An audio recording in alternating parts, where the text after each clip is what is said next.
Enjoy ಗುರು ಇವ್ರದ್ದು.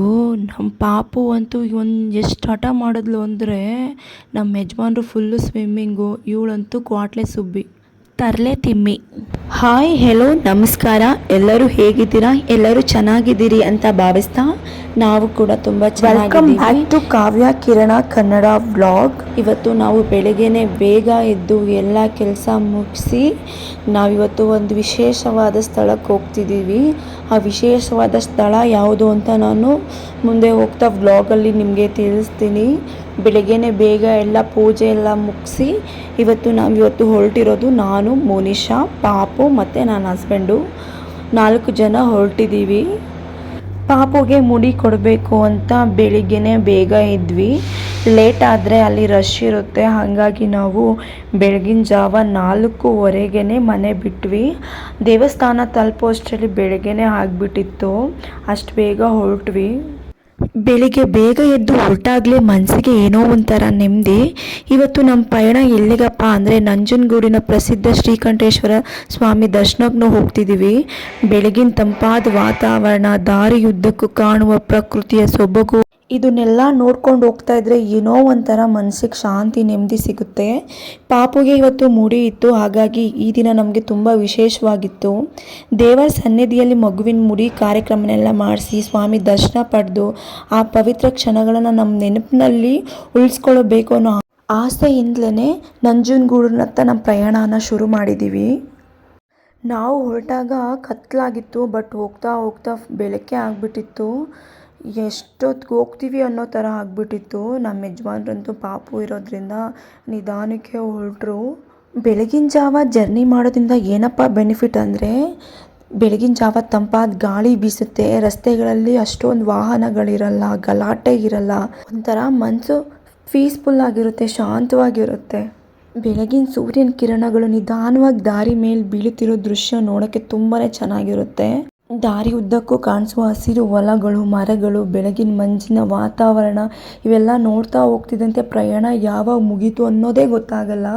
ನೋಡ್ತಾ ನೋಡ್ತಾ ನಂಜನಗೂಡಿಗೆ ಬಂದೇ ಬಿಟ್ವಿ. ನಂಜನಗೂಡಿಗೆ ಬಂದ ತಕ್ಷಣವೇ ನಮ್ಮ ಕಾರ್ನೆಲ್ಲ ಪಾರ್ಕ್ ಮಾಡಿ ಕಪಿಲಾ ನದಿ ದಡದಲ್ಲಿ ಮುಡಿ ಕೊಡೋಕ್ಕೆ ಅಂದ್ಕೊಂಡು ಪಾಪು ಮತ್ತು ಹಸ್ಬೆಂಡು ಹೊರಟರು ಒಳಗಡೆ. ಇದು ಪಾಪುದು 3ನೇ ಮುಡಿ ಕೊಡಬೇಕಾದ್ರೆ ತಣ್ಣೀರು ಬೆರೆಸ್ತಾರೆ, ಆವಾಗ ಬೆಳಗ್ಗೆನೆ ಶೀತ ಆಗುತ್ತೆ ಅಂತ ನಾವೇ ಫ್ಲಾಸ್ಕ್ನಲ್ಲಿ ಬಿಸಿನೀರು ತೊಗೊಂಡು ಬಂದಿದ್ವಿ.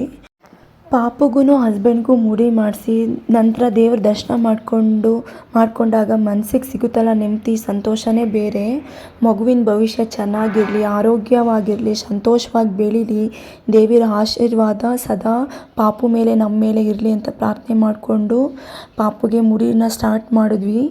ಕೆಲವು ಪ್ರವಾಸಗಳು ಕೇವಲ ಜಾಗ ನೋಡಲು ಹೋಗುವ ಪ್ರವಾಸಗಳಾಗಿರಲ್ಲ, ಆದರೆ ಕೆಲವು ಪ್ರಯಾಣಗಳು ಜೀವನ ಪೂರ್ತಿ ನಮ್ಮ ನೆನಪಿನಲ್ಲಿ ಉಳಿಯುತ್ತೆ. ನಮ್ಮ ಪಾಲಿಗೆ ನಂಜನಗೂಡಿನ ಪ್ರಯಾಣವು ಅಂಥದ್ದೇ ಒಂದು ಸುಂದರವಾಗಿ ನೆನಪಾಗಿ ಉಳಿಯುತ್ತೆ. ಮುಡಿ ಕೊಡಬೇಕಾದ್ರೆ ನಮ್ಮ ಪಾಪು ಸ್ವಲ್ಪನೂ ಹಠ ಮಾಡಿಲ್ಲ. ಎಷ್ಟು ಸೈಲೆಂಟಾಗಿ ಕೂತಿದ್ಲು ಅಂದರೆ ಅಷ್ಟೇ ಸೈಲೆಂಟಾಗಿ ಕೂತಿದ್ಲು. ಸ್ವಲ್ಪನೂ ಹಠ ಮಾಡಿಲ್ಲ, ಅರ್ಚಿಲ್ಲ, ಕಿರ್ಚಿಲ್ಲ, ಏನು ಗಲಾಟೆ ಮಾಡಿಲ್ಲ. ಎಷ್ಟು ನೀಟಾಗಿ ಕೂತಿದ್ಲು ಅಂದರೆ ಅಷ್ಟೇ ನೀಟಾಗಿ ಕೂತಿದ್ಲು.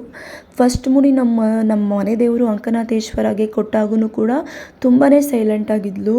ಸೆಕೆಂಡ್ನೇ ಮುಡಿ ಮದ್ದೂರಮ್ಮನ ಕೊಟ್ಟಾಗ ತುಂಬಾ ಹಠ ಮಾಡಿದ್ಲು. ಎಷ್ಟು ಹಠ ಮಾಡಿದ್ಲು ಅಂದರೆ 3ರಿಂದ 4 ಜನ ಹಿಡ್ಕೊಂಡು ನಿಲ್ಲಿಸಿಲ್ಲ, ಅಷ್ಟು ಹಠ ಮಾಡಿದ್ಲು. ಅವಳೊಬ್ಳಿಗೆ ಮುಡಿ ಕೊಡೋಕ್ಕೆ 2 ಅವರ್ಸ್ ತೊಗೊಂಡ್ರು, ಬಟ್ ಇಲ್ಲಿ 10 ಮಿನಿಟ್ಸ್ಗೆ ಮುಡಿ ಮುಗಿಸ್ಬಿಟ್ರು. ಅಷ್ಟು ನೀಟಾಗಿ ಕಾಮಾಗಿ ಕೂತಿದ್ಲು. ಎಲ್ಲರೂ ಬೇರೆ ಮಕ್ಕಳೆಲ್ಲ ಅಳ್ತಿದ್ದಾಗ ನೋಡು ಅಕ್ಕ ಎಷ್ಟು ಸೈಲೆಂಟಾಗಿ ಕೂತಿದ್ದಾಳೆ, ಪಾಪ ನೋಡಿ ಏನು ಸೈಲೆಂಟಾಗಿ ಕೂತಿದ್ದಾಳೆ ಅಂತ ಇದ್ರು. ಅಷ್ಟು ಸೈಲೆಂಟಾಗಿ ಕೂತಿದ್ಲು, ಸ್ವಲ್ಪನೂ ಗಲಾಟೆ ಮಾಡಿಲ್ಲ, ಎಷ್ಟು ನೀಟಾಗಿ ಕೂತಿದ್ಲು ಗೊತ್ತಾ. ನಮಗಂತೂ ಅವಳು ನೋಡಿ ಖುಷಿ ಆಯಿತು, ಇಷ್ಟೊಂದು ಸೈಲೆಂಟಾಗಿ ಕೂತವಳಲ್ಲಪ್ಪ ನಮ್ಮ ಪಾಪು ಅಂತ. ಪ್ರತಿ ವರ್ಷ ಶಿವರಾತ್ರಿ ಟೈಮಲ್ಲಿ ನಮ್ಮ ಯಜಮಾನ್ರು ಬಂದು ಇಲ್ಲಿ ನಂಜನಗೂಡಿನಲ್ಲಿ ಮುಡಿ ಕೊಡ್ತಾಯಿದ್ರು, ಬಟ್ ಈ ವರ್ಷ ಕೊಟ್ಟಿರಲಿಲ್ಲ.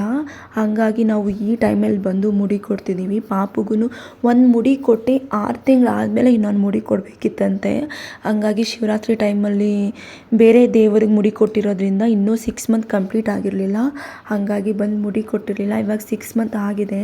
ಮತ್ತು ನಮ್ಮ ಯಜಮಾನಿಗೂ ಸ್ವಲ್ಪ ಹೆಲ್ತ್ ಇಶ್ಯೂಸ್ ಇರೋದ್ರಿಂದ ಅವರು ಮುಡಿ ಕೊಡ್ತೀನಿ ನಾನು ಅಂತ ಹೇಳ್ಬಿಟ್ಟು, ಪಾಪು ಒಬ್ಬಳೇ ಕೊಡ್ತಿದ್ದಾಳಲ್ಲ ಅಂತ ಪಾಪು ಜೊತೆಗೇ ಅವರು ಮುಡಿ ಕೊಟ್ಟರು. ಅವರು ಮುಡಿ ಎಲ್ಲ ಕೊಟ್ಟಾದಮೇಲೆ ಎಲ್ಲ ಹೊರಟ್ವಿ. ಇಬ್ಬರು ಬೋಡ ಇಬ್ಬರು ಚೆನ್ನಾಗಿ ಕಾಣಿಸ್ತಿದ್ರು, ಬುಂಡೆಗಳು. ಫಸ್ಟ್ ಒಂದು ಸಲ ಮುಡಿ ಕೊಟ್ಟಾಗ ಬಿಸಿನೀರು ವ್ಯವಸ್ಥೆ ಇರಲಿಲ್ಲ. ಇಲ್ಲಿ ಮುಡಿ ಕೊಟ್ಟಾಗ ಬೆಳಗ್ಗೆನೇ ಮುಡಿ ಕೊಡೋದ್ರಿಂದ ಪಾಪುಗೆ ಹೆಂಗಪ್ಪ ಸ್ನಾನ ಮಾಡಿಸೋದು ತಣ್ಣೀರಲ್ಲಿ ಅವಳಿಗೆ ಅಂತ ಹಿಂಸೆ ಆಗೋದು. ಬಟ್ ಈ ಸಲಿಯಿಂದ ಬಿಸಿನೀರು ವ್ಯವಸ್ಥೆ ಕೂಡ ಅಲ್ಲಿ ಇತ್ತು. 30 ರೂಪೀಸ್ ಕೊಟ್ಟರೆ, 30 ರೂಪಾಯಿ ಕೊಟ್ಟರೆ ಒಂದು ಫುಲ್ ಬಕೆಟ್ ಬಿಸಿನೀರು ಕೊಡ್ತಿದ್ರು. ಹಾಗಾಗಿ ನಾವು ಅಲ್ಲೇ ಒಂದು ಬಕೆಟ್ ಫುಲ್ಲು ಬಿಸಿನೀರು ತೊಗೊಂಡು ಅವಳಿಗೆ ಪಾಪುಗೆ ಸ್ನಾನ ಮಾಡಿಸಿದ್ವಿ. ನಮ್ಮ ಯಜಮಾನ್ರು ಆ ನದಿನಲ್ಲೇ, ಕಪಿಲಾ ನದಿನಲ್ಲೇ ಸ್ನಾನ ಮಾಡ್ತೀನಿ ಅಂತ ಹೇಳಿದರು. ಬಟ್ ಅಲ್ಲಿ ಕೆಲವೊಮ್ಮೆ ಜೀವನದ ಜಂಜಾಟದಿಂದ ಸ್ವಲ್ಪ ದೂರ ಹೋಗಿ ಪ್ರಕೃತಿ ಮಡಲಿನಲ್ಲಿ ಒಂದಷ್ಟು ಸಮಯ ಕಳಿಬೇಕು ಅನಿಸುತ್ತೆ. ಮನಸ್ಸಿಗೆ ನೆಮ್ಮದಿ ಬೇಕು ಅನಿಸುತ್ತೆ, ದೇಹಕ್ಕೆ ತಂಪು ಬೇಕು ಅನಿಸ್ದಾಗ, ನಮ್ಮ ಆತ್ಮಕ್ಕೆ ಒಂದು ಸುಂದರ ಅನುಭವ ಬೇಕು ಅಂತ ಅನಿಸ್ದಾಗ ಕಪಿಲಾ ನದಿ ತಡಕ್ಕೆ ಬಂದು ಅನುಭವಿಸ್ಬೇಕು. ಆ ಫೀಲೇ ಬೇರೆ. ಬೆಳಗಿನ ಸಮಯದಲ್ಲಿ ಸುತ್ತಲೂ ತಂಪಾದ ಗಾಳಿ, ನದಿಯ ನೀರು ನಿಧಾನವಾಗಿ ಹರಿತಿರೋ ಸದ್ದು, ತಟದ ಮೇಲೆ ಭಕ್ತರ ಓಡಾಟ, ಇವೆಲ್ಲವೂ ಸೇರಿ ಇಲ್ಲಿನ ವಾತಾವರಣಕ್ಕೆ ಒಂದು ವಿಶೇಷವಾದ ಪವಿತ್ರತೆಯನ್ನು ನೀಡ್ತದೆ. ಕಪಿಲಾ ನದಿ ಕೇವಲ ಹರಿಯುವ ನೀರಲ್ಲ, ಅನೇಕ ಜನರ ಪಾಲಿಗೆ ಅದು ನಂಬಿಕೆಯ ಪ್ರತೀಕ, ಭಕ್ತಿಯ ಪ್ರತೀಕ, ಆಧ್ಯಾತ್ಮಿಕ ಅನುಭವದ ಒಂದು ಭಾಗ. ನದಿಯ ತಟಕ್ಕೆ ಕಾಲಿಟ್ಟ ಕ್ಷಣಕ್ಕೆ ಮನಸ್ಸಿನಲ್ಲಿ ಒಂದು ರೀತಿಯ ಶಾಂತಿ ದೊರೆಯುತ್ತದೆ. ಇಲ್ಲಿಗೆ ಬರುವ ಅನೇಕ ಭಕ್ತರು ಮೊದಲು ನದಿಗೆ ನಮಸ್ಕರಿಸಿ ನಂತರ ಭಕ್ತಿಯಿಂದ ಸ್ನಾನ ಮಾಡ್ತಾರೆ. ತಂಪಾದ ನೀರು ದೇಹಕ್ಕೆ ಸ್ಪರ್ಶಿಸಿದಾಗ ಮೊದಲು ಚಳಿಯ ಅನುಭವವಾಗ್ತದೆ. ಆದರೆ ಕೆಲವು ಕ್ಷಣಗಳ ನಂತರ ಅದೇ ನೀರು ದೇಹದ ಆಯಾಸ ದೂರ ಮಾಡಿ ಮನಸ್ಸಿಗೆ ಹೊಸ ಉತ್ಸಾಹವನ್ನು ನೀಡ್ತದೆ. ನದಿಯಲ್ಲಿ ಸ್ನಾನ ಮಾಡುವಾಗ ಸುಮ್ಮನೆ ಹಾಗೆ ಸುತ್ತ ನೋಡಿದಾಗ ಯಾರೋ ದೇವ್ರನ್ನ ನೆನೆಸ್ಕೋತಿದ್ದಾರೆ, ಯಾರೋ ಏನೇನೋ ಪ್ರಾರ್ಥನೆ ಮಾಡ್ಕೋತಿದ್ದಾರೆ, ಇನ್ನು ಕೆಲವರು ಕುಟುಂಬದೊಂದಿಗೆ ಅವ್ರ ಟೈಮ್ನ ಸ್ಪೆಂಡ್ ಮಾಡ್ತಿದ್ದಾರೆ. ಹೀಗೆ ಪ್ರತಿಯೊಬ್ಬರು ಅವರದೇ ಆದ ನಂಬಿಕೆ, ಅವರದೇ ಆದ ಭಕ್ತಿ, ಆದರೆ ಎಲ್ಲರ ಮನಸ್ಸಿನಲ್ಲೂ ಒಂದೇ ಭಾವನೆ, ಶಾಂತಿ ನೆಮ್ಮದಿಗೋಸ್ಕರನೇ ಎಲ್ಲ ಕಡೆ ದೇವಸ್ಥಾನಕ್ಕೆ ಬರೋದು. ನಮ್ಮ ಜೀವನದಲ್ಲಿ ಎಷ್ಟೇ ದೊಡ್ಡ ಸಮಸ್ಯೆಗಳಿದ್ದರೂ ಪ್ರಕೃತಿ ಮುಂದೆ ನಿಂತಾಗ ಅವೆಲ್ಲವೂ ಸ್ವಲ್ಪ ಹೊತ್ತು ಮರ್ತೇ ಹೋಗುತ್ತೆ. ನದಿ ನೀರನ್ನ ನೋಡ್ತಾ ಕುಳಿತರೆ ನಮ್ಮ ಜೀವನದಲ್ಲಿ ಆ ನದಿಯಂತೆ ಎಲ್ಲವೂ ಅನಿಸುತ್ತೆ. ನದಿ ಎಂದಿಗೂ ಒಂದೇ ಜಾಗದಲ್ಲಿ ನಿಲ್ಲಲ್ಲ, ಅದು ಮುಂದೆ ಸಾಗುತ್ತದೆ. ಹಾಗೇನೆ ನಮ್ಮ ಕಷ್ಟಗಳು ಕೂಡ ಇರಲ್ಲ, ಅದು ಮುಂದೆ ಹೋಗುತ್ತೆ. ನಮ್ಮ ಕಷ್ಟಗಳು ಪರಿಹಾರ ಆಗುತ್ತೆ. ನಮ್ಮ ಜೀವನದಲ್ಲಿ ಎಷ್ಟೇ ಕಷ್ಟಗಳು ಬಂದರೂ ನಾವು ನಿಲ್ಲದೆ ಮುಂದೆ ಹೋಗಬೇಕು. ಇಲ್ಲಿ ನದಿಗಳ ಅರಿವು ನಮ್ಮನ್ನು ಅದನ್ನೇ ನೆನಪಿಸುತ್ತದೆ. ಹಾಗಾಗಿ ನನಗೆ ನದಿಗಳ ಹತ್ರ ಕೂತ್ಕೊಂಡು ಟೈಮ್ ಮಾಡೋಕ್ಕೆ ತುಂಬಾ ಇಷ್ಟ. ಮತ್ತು ಕಪಿಲಾ ನದಿ ಸ್ನಾನದಲ್ಲಿ ಮಾಡುವ ಅನುಭವದಲ್ಲಿ ಪದಗಳಿಗೆ ಹೇಳೋದು ಸ್ವಲ್ಪ ಕಷ್ಟ ಆಗುತ್ತೆ. ಏಕೆಂದರೆ ಹೆಂಗೆ ಹೇಳೋದು ಅನ್ನೋದೇ ಗೊತ್ತಾಗಲ್ಲ. ನೀರಿನ ತಂಪು, ಪ್ರಕೃತಿಯ ಸೌಂದರ್ಯ, ಭಕ್ತಿಯ ವಾತಾವರಣ, ಮನಸ್ಸಿನ ನೆಮ್ಮದಿ ಇವೆಲ್ಲವೂ ಒಂದಾಗಿ ಸೇರಿದಾಗ ಸಿಗುವ ಅನುಭವವೇ ಬೇರೆ. ಸ್ನಾನ ಮುಗಿಸಿದ ನಂತರ ನದಿಯ ತಟದಲ್ಲಿ ಸ್ವಲ್ಪ ಸಮಯ ಕುಳಿತುಕೊಂಡು ಮನಸ್ಸಿಗೆ ಇನ್ನಷ್ಟು ಶಾಂತಿ ಸಿಗ್ತದೆ. ಸುತ್ತಲೂ ನೋಡಿದಾಗ ಪ್ರಕೃತಿಯ ಸೌಂದರ್ಯ ನಮ್ಮ ಗಮನ ಸೆಳೆಯುತ್ತದೆ. ಹರಿಯುತ್ತಿರುವ ನದಿ, ಗಾಳಿಯಲ್ಲಿ ಅಲಗಾಡುವ ಮರಗಳು, ಹಕ್ಕಿಗಳ ಚಿಲಿಪಿಲಿ, ದೂರದಿಂದ ಕೇಳಿಸುತ್ತಿರುವ ದೇವಸ್ಥಾನದ ಗಂಟೆಯ ಸದ್ದು, ಇವೆಲ್ಲವೂ ಸೇರಿ ಒಂದು ಸುಂದರವಾದ ಆಧ್ಯಾತ್ಮಿಕ ವಾತಾವರಣವನ್ನು ಸೃಷ್ಟಿಸುತ್ತದೆ. ನಮ್ಮ ಪೂರ್ವಜರು ನದಿಗಳನ್ನು ಕೇವಲ ನೀರಿನ ಮೂಲವೆಂದು ನೋಡಿರಲಿಲ್ಲ, ನದಿಗಳನ್ನು ತಾಯಿಯಂತೆ ಗೌರವಿಸ್ತಿದ್ರು. ನದಿಯ ನೀರನ್ನು ಪವಿತ್ರವೆಂದು ಭಾವಿಸ್ತಿದ್ರು. ನದಿಯೊಂದಿಗೆ ನಮ್ಮ ಜೀವನವನ್ನು ಬೆಸೆದುಕೊಂಡಿರ್ತದೆ. ಆದರೆ ಇಂದು ನಮ್ಮ ನದಿಗಳಿಗೆ ದೊಡ್ಡ ಸವಾಲೇ ಎದುರಾಗಿದೆ. ಏನಪ್ಪ ಅಂದರೆ ಕಸ, ಪ್ಲಾಸ್ಟಿಕ್, ತ್ಯಾಜ್ಯ ಮತ್ತು ನೀರಿನ ಮಾಲಿನ್ಯ. ನಾವು ನದಿಗಳನ್ನು ಪವಿತ್ರವೆಂದು ನಂಬುವಷ್ಟೇ ಸಾಕಾಗುವುದಿಲ್ಲ, ಅದನ್ನು ಸ್ವಚ್ಛವಾಗಿ ಇಟ್ಕೊಳ್ಳೋದು ನಮ್ಮೆಲ್ಲರ ಜವಾಬ್ದಾರಿ. ನಾವು ಇಲ್ಲಿ ಬಂದು ಸ್ನಾನ ಮಾಡ್ಬೋದು, ಪೂಜೆ ಮಾಡ್ಬೋದು, ಪ್ರಾರ್ಥನೆ ಮಾಡ್ಬೋದು, ಆದರೆ ಯಾವುದೇ ಕಾರಣಕ್ಕೂ ನದಿಗೆ ಕಸ ಹಾಕಬಾರ್ದು. ನದಿಯನ್ನು ಗೌರವಿಸುವುದು ಅತ್ಯುತ್ತಮ ಮಾರ್ಗವಂತ ಅನ್ಕೋಬೇಕು. ನದಿಯನ್ನು ಸ್ವಚ್ಛವಾಗಿ ಇಟ್ಕೋಬೇಕು. ಅಲ್ಲಿ ಸ್ನಾನ ಮಾಡಿದೋ ಸೋಪು ಕೂಡ ಅಲ್ಲೇ ಬಿಟ್ಬಿಡ್ತಾರೆ. ಎಕ್ಸ್ಪೆಷಲಿ ಶಬರಿಮಲೆಗೆ ಹೋಗೋರು ಮಾಲೆಗಳು, ಬಟ್ಟೆಗಳು ಪ್ರತಿಯೊಂದು ಅಲ್ಲಲ್ಲೇ ಬಿಟ್ಬಿಡ್ತಾರೆ. ಅದನ್ನೆಲ್ಲ ನೋಡಿದಾಗ ತುಂಬ ಬೇಜಾರಾಗುತ್ತೆ. ಅದರ ಸುಂದರತೆಯನ್ನು ನಾವು ಕಾಪಾಡ್ಕೋಬೇಕು. ಅದೇ ಸೌಂದರ್ಯವನ್ನು ನಮ್ಮ ಮಕ್ಕಳು ಕೂಡ ನೋಡಬೇಕು, ಮುಂದಿನ ಪೀಳಿಗೆಯವರು ಅನುಭವಿಸಬೇಕು. ಅದಕ್ಕಾಗಿ ನಾವು ಪ್ರತಿಯೊಬ್ಬರು ಜವಾಬ್ದಾರಿಯಿಂದ ಅರ್ಥಕೊಂಡು ಅದನ್ನು ಸ್ವಚ್ಛತೆಯಾಗಿ ಇಟ್ಕೋಬೇಕು. ನದಿಯನ್ನು ಸ್ವಚ್ಛವಾಗಿ ಇಟ್ಕೊಂಡು ಪ್ರಕೃತಿಯನ್ನು ಪ್ರೀತಿಸೋಣ, ಪವಿತ್ರ ಸ್ಥಳಗಳನ್ನು ಗೌರವಿಸಬೇಕು. ಅದೆಲ್ಲರೂ ನಮ್ಮೆಲ್ಲರ ಕರ್ತವ್ಯ ಆಗಿರುತ್ತೆ. ನಾವು ಅಲ್ಲೆಲ್ಲ ಸ್ನಾನ ಎಲ್ಲ ಮುಗಿಸಿ ದೇವರ ದರ್ಶನಕ್ಕೆ ದೇವಸ್ಥಾನದ ಹತ್ರ ಅಲ್ಲೇ ಪಾರ್ಕ್ ಮಾಡೋಣ ಅಂದ್ಬಿಟ್ಟು ಗಾಡಿ ಎತ್ಕೊಂಡು ಎಲ್ಲ ದೇವಸ್ಥಾನದ ಬಳಿ ಹೊರಟ್ವಿ. ಇವಳಂತೂ ತರಲೆ ಸುಬ್ಬಿ. ಆಲ್ಮೋಸ್ಟ್ ನನ್ನ ವ್ಲಾಗೆಲ್ಲ ಇವಳೇ ವಿಡಿಯೋ ಎಲ್ಲ ಮಾಡ್ತಾ ಇರೋದು. ಖುಷಿ ಆಗುತ್ತೆ ನನಗೂ ಒಬ್ಳು ಸಪೋರ್ಟಿಂಗ್ ಇದ್ದಾಳಲ್ಲ ಅಂತ. ಮುಡಿಯೆಲ್ಲ ತೆಗೆದು ನದಿಯಲ್ಲಿ ಸ್ನಾನ ಎಲ್ಲ ಮಾಡಿ ದೇವರ ದರ್ಶನ ಮಾಡೋಣ ಅಂದ್ಬಿಟ್ಟು ದೇವಸ್ಥಾನದ ಕಡೆ ಹೊರಟ್ವಿ.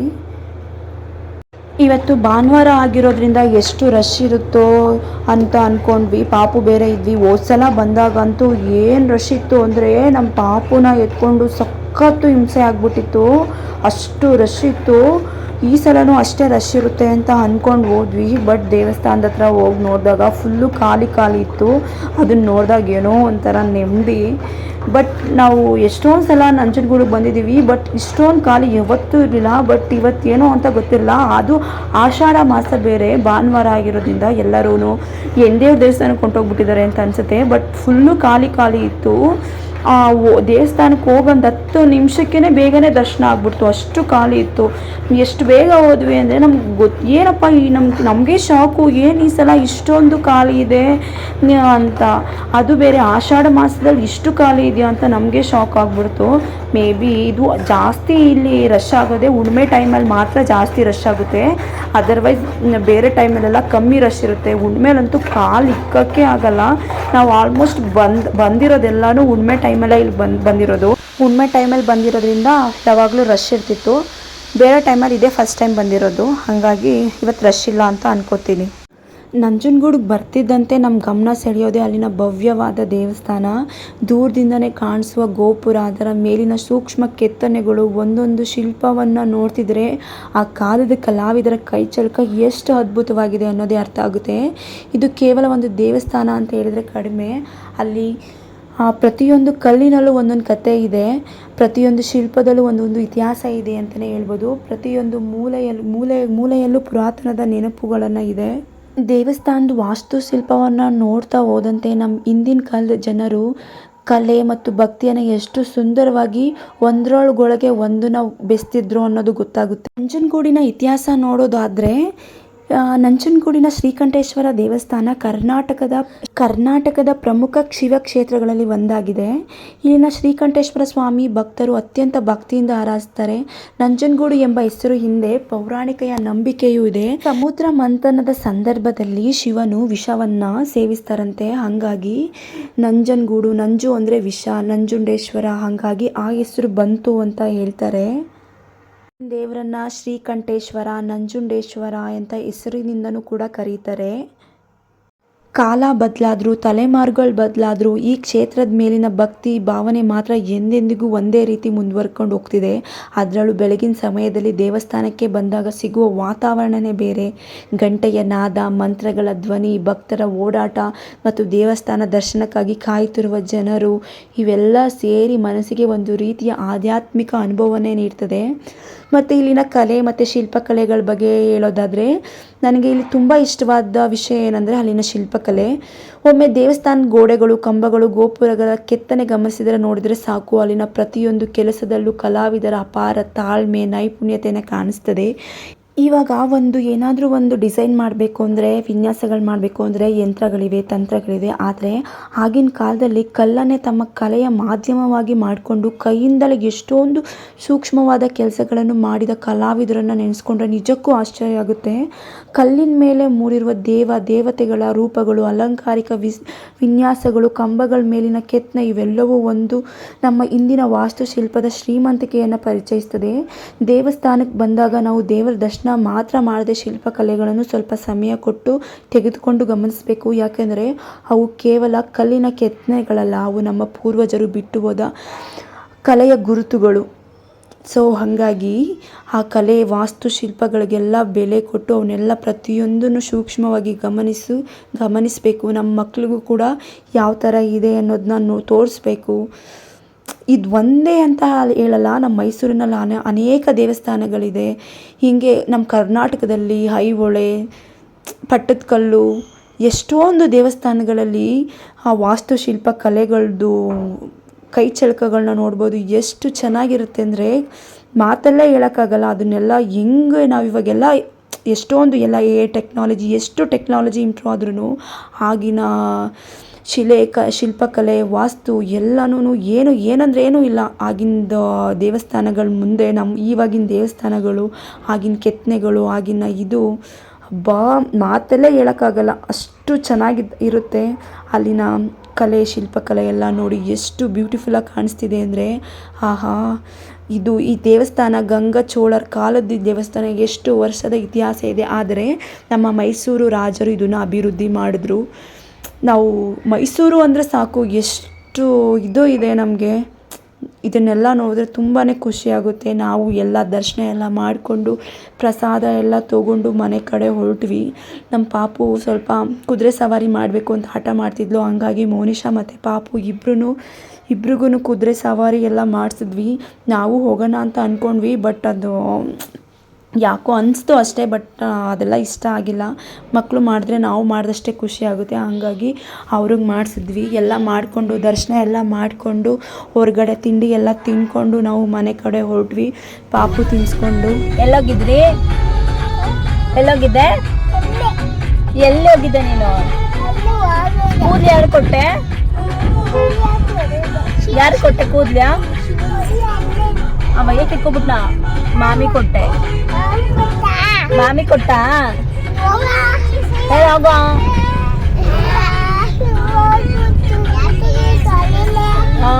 ಸುಮ್ಮನೆ ಹೋಗು. ತುಳಿದು ಬಿಡ್ತೀಯ? ನಾನು ತುಳಿದು ಬಿಡ್ತೀನಿ.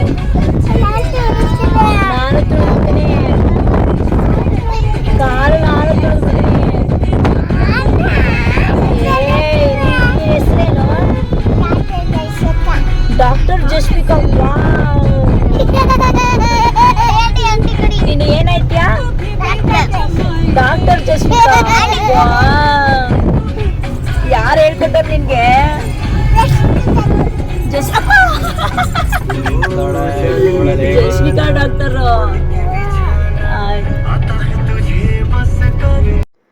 ಸ್ವಾಮಿ ದರ್ಶನ ಪಡೆದು ಪಾಪುವಿನ ಮುಡಿ ಕಾರ್ಯಕ್ರಮ ಎಲ್ಲ ಮುಗಿಸ್ಕೊಂಡು ಅಲ್ಲಿನ ಪುರಾತನ ಶಿಲ್ಪಕಲೆಯನ್ನು ಕಣ್ಣಾರೆ ನೋಡಿ ಮನಸ್ಗೊಂದು ರೀತಿ ತೃಪ್ತಿ ಸಿಕ್ತು ಅಂತಲೇ ಹೇಳ್ಬೋದು. ಇಂಥ ಪವಿತ್ರ ಸ್ಥಳಗಳಿಗೆ ಭೇಟಿ ನೀಡಿದಾಗ ನಮ್ಮ ಸಂಸ್ಕೃತಿ ಮತ್ತು ಪರಂಪರೆ ಬಗ್ಗೆ ಇನ್ನಷ್ಟು ತಿಳ್ಕೋಬೇಕು ಅನ್ನೋ ಆಸೆ ಹೆಚ್ಚಾಗುತ್ತೆ. ನಮ್ಮ ಇಂದಿನ ತಲೆಮಾರುಗಳು ನಮಗಾಗಿ ಉಳಿಸಿಕೊಟ್ಟಿರುವ ಈ ದೇವಾಲಯಗಳು ಕೇವಲ ಪೂಜಾ ಸ್ಥಳಗಳಲ್ಲ. ಇವು ನಮ್ಮ ಇತಿಹಾಸದ ಜೀವಂತ ಸಾಕ್ಷಿಗಳು, ನಮ್ಮ ಕಲೆಯ ಹೆಮ್ಮೆಯ ಗುರುತುಗಳು ಮತ್ತು ನಮ್ಮ ಸಂಸ್ಕೃತಿಯ ಅಮೂಲ್ಯ ಆಸ್ತಿಗಳು. ನಂಜನಗೂಡಿನ ಶ್ರೀಕಂಠ ಸ್ವಾಮಿಯ ದರ್ಶನದೊಂದಿಗೆ ನಮ್ಮ ಇಂದಿನ ಸುಂದರವಾದ ಪ್ರಯಾಣವನ್ನು ಇಲ್ಲಿಗೆ ಮುಕ್ತಾಯಗೊಳಿಸ್ತಿದ್ದೀನಿ. ಸ್ವಾಮಿಯ ಆಶೀರ್ವಾದ ನಮ್ಮ ಮೇಲೆ ಮತ್ತು ನಿಮ್ಮೆಲ್ಲರ ಮೇಲೆಯೂ ಸದಾ ಹೀಗೆ ಇರಲಿ ಅಂತ ಈ ವ್ಲಾಗ್ನ ನಾನು ಇಲ್ಲೇ ಎಂಡ್ ಮಾಡ್ತಿದ್ದೀನಿ. Thank you for watching. ನಾನು ಹೇಳಿದ್ರಲ್ಲಿ ಏನಾದರೂ ತಪ್ಪಿದರೆ ಕ್ಷಮೆ ಇರಲಿ. ಅದನ್ನು ನನಗೆ ಕಮೆಂಟ್ ಮಾಡಿ. ನಾನು ಮತ್ತೆ ಬೇರೆ ವ್ಲಾಗ್ನಲ್ಲಿ ತಿದ್ಕೊಳ್ಳೋಕ್ಕೆ ಟ್ರೈ ಮಾಡ್ತೀನಿ. ನಾನು ಈ ವ್ಲಾಗ್ನ ಇಲ್ಲೇ ಎಂಡ್ ಮಾಡ್ತಿದ್ದೀನಿ. ನನ್ನ ವ್ಲಾಗ್ ನಿಮಗೆ ಇಷ್ಟ ಆದರೆ ಲೈಕ್ ಮಾಡಿ, ಶೇರ್ ಮಾಡಿ, ಕಮೆಂಟ್ ಮಾಡಿ, ಸಬ್ಸ್ಕ್ರೈಬ್ ಮಾಡ್ಕೊಂಡು ನನ್ನ ಚಾನಲ್ನ